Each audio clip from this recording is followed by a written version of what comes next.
$10 trillion missing from Pentagon and no one, not even the DoD, knows where it is.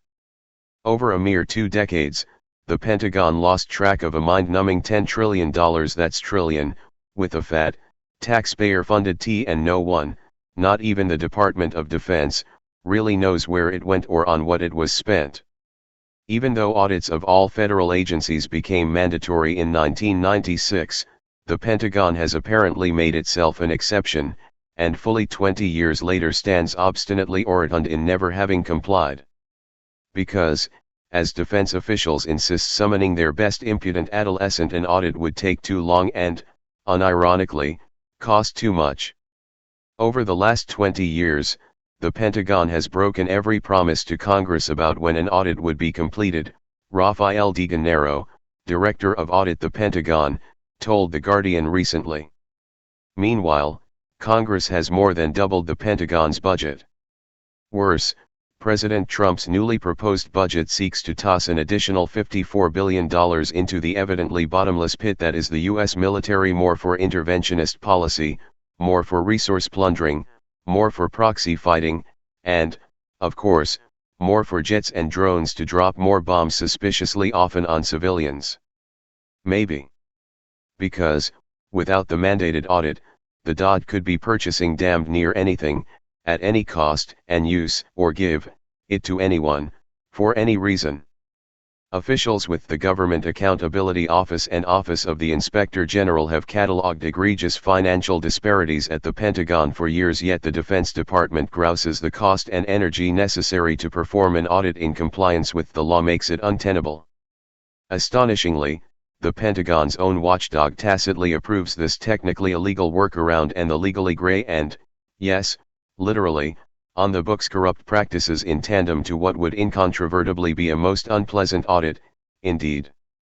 Take the following of myriad examples, called plugging, for which Pentagon bookkeepers are not only encouraged to conjure figures from thin air, but, in many cases, they would be physically and administratively incapable of performing the job without doing so without ever having faced consequences for this brazen cooking of books.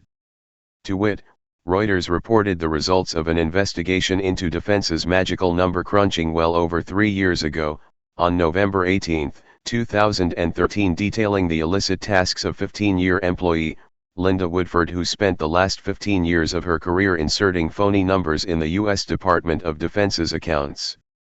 Read more. Cop gets fired for DUI, his next step was to rob a bank and then shoot himself during the getaway. Woodford, who has since retired, and others like her, act as individual pieces in the amassing chewed gum, only appearing to plug a damning mishandling of funds pilfered from the American people to fund wars overseas for resources in the name of U.S. defense. Every month until she retired in 2011, Scott J. Paltrow wrote for Reuters, she says, the day came when the Navy would start dumping numbers on the Cleveland, Ohio, Office of the Defense Finance and Accounting Service, the Pentagon's main accounting agency. Using the data they received, Woodford and her fellow DFAS accountants there set about preparing monthly reports to square the Navy's books with the U.S. Treasury's, a balancing the checkbook maneuver required of all the military services and other Pentagon agencies. And every month, they encountered the same problem. Numbers were missing. Numbers were clearly wrong. Numbers came with no explanation of how the money had been spent or which congressional appropriation it came from. A lot of times there were issues of numbers being inaccurate, Woodford says. We didn't have the detail, for a lot of it. Where a number of disparities could be corrected through hurried communications, a great deal, thousands each month, for each person on the task required fictitious figures. Merkily deemed, unsubstantiated change actions, tersely termed, plugs. This artificial fix forcing records into an unnatural alignment is common practice at the Pentagon. Beyond bogus books, the Pentagon likely flushed that $10 trillion in taxes down the toilet of inanity that is unchecked purchasing by inept staff who must be devoid of prior experience in the field of defense. This tax robbery would eclipse the palatability of blood money if it weren't also being wasted on items such as the 7,437 extraneous Humvee front suspensions purchased in surplus over the inexplicable 14-year supply of 15,000 unnecessary Humvee front suspensions already gathering warehouse shelf dust. And there are 3 items of note on this particular example, of many. Image, http://pixel.watch/QT7. 1. The U.S. Department of Defense considers inventory surpassing a 3-year supply excessive. 2. The stupefying additional 7,000-something front suspensions arrived, as ordered, during a period of demand reduced by half. 3. Scores of additional items mostly unaccounted for in inventory sit untouched and aging in storage, growing not only incapable of being used, but too dangerous to be properly disposed of safely. Worse, contractors greedily sink hands into lucrative contracts with all the same supply-based waste at every level, from the abject disaster that is the $1 trillion F-35 fighter program, to the $8,123.50 shelled out for Bell helicopter Textron helicopter gears with a price tag of $445.06, to the DoD settlement with Boeing for overcharges of a whopping $13.7 million. The latter included a charge to the Pentagon of $2,286 spent for an aluminium pin ordinarily costing just $10, the irony of whose 228.6% markup cannot be overstated. Considering all the cooking of numbers apparently fueled with burning money stateside, you would think defense channeled its efforts into becoming a paragon of economic efficiency when the military defends the United States overseas. From terrorism. And from terrorists. And terrorists supporting nations. But this is the Pentagon, and a trickle of telling headlines regularly grace the news, each evincing yet another missing shipment of weapons, unknown allocation of funds, or retrieval of various U.S. made arms and munitions by some terrorist group deemed politically less acceptable than others by officials naming pawns. In fact, so many American weapons and supplies lost by the DoD and CIA become the property of actual terrorists who then use them sadistically against civilians and strategically against our proxies and theirs. It would be negligent not to describe the phenomenon as pattern, whether or not intent exists behind it. Since practically the moment of nationalist President Donald Trump's inauguration, the ceaselessly belligerent of the military-industrial machine have been granted a new head cheerleader with a bullhorn so powerful as to render calls to apply the brakes effectively, if not unpatriotically, moot. Sans any optimistic indication thus far lacking from the Trump administration, it would reverse course and move toward, rather than against, transparency. The painstaking audit imperative to DoD accountability remains only a theory, while the Pentagon's $10 trillion sits as the world's largest elephant in apathetic America's living room.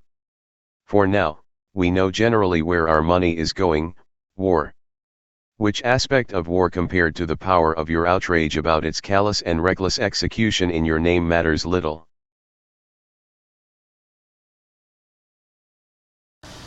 Hey Charlotte County, this is Charlotte County COPWATCH, and I wanted to explain what fair use is. You can use pieces of news articles if you're doing it for news reporting, you have commentary, and you're doing it for education purposes. So that's what fair use is, as you can see right here. Another reason why I wanted to make this video is to let you know I have just joined with Patreon. A nice thing with Patreon, I make no money on YouTube. They took the money away years ago, and so this is another way to give, and it's a nice thing too because you can give monthly. You can give $1, $5, $10, whatever. I do 4 to 5 hours a day on trying to wake the sheep up on how corrupt it is and different ways that you can fight the corruption. So Patreon is a way that you can do it, and then of course the old way is still there. Donate to Charlotte County COPWATCH with PayPal or credit card. So keep that in mind. 4 to 5 hours a day. I make no money, but the corruption happened to me and I'm sick of it, so I'm trying to wake people up. But my wife would love it if if we could get some help out there. There's 47,000 subscribers. Just think if each one of you subscribers just gave a let's say, actually, yes, $1 a month. 47,000 subscribers gave $1 a month.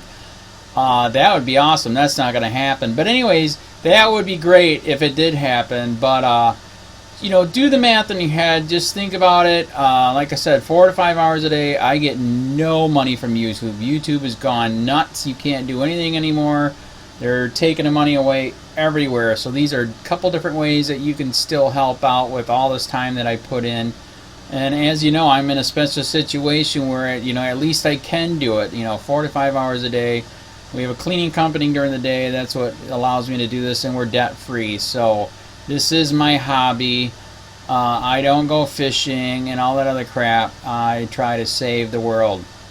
So help me out to make the wife happy, man. In fact, if you guys did give $1 a day, and there was 47,000 of you, and you did it, and each of you gave $1, and that was every month, oh my God, yes, I could quit. I could start suing them. Another idea, too, that we have is, you know, if I got, you know, some funds, we could actually contact everyone that has been ticketed and or arrested and put in jail and start sending them postcards to let them know we're here, and to see if everything went all right, and if it didn't, find out their story. So we could even do more investigations and more lawsuits. Lawsuits take money.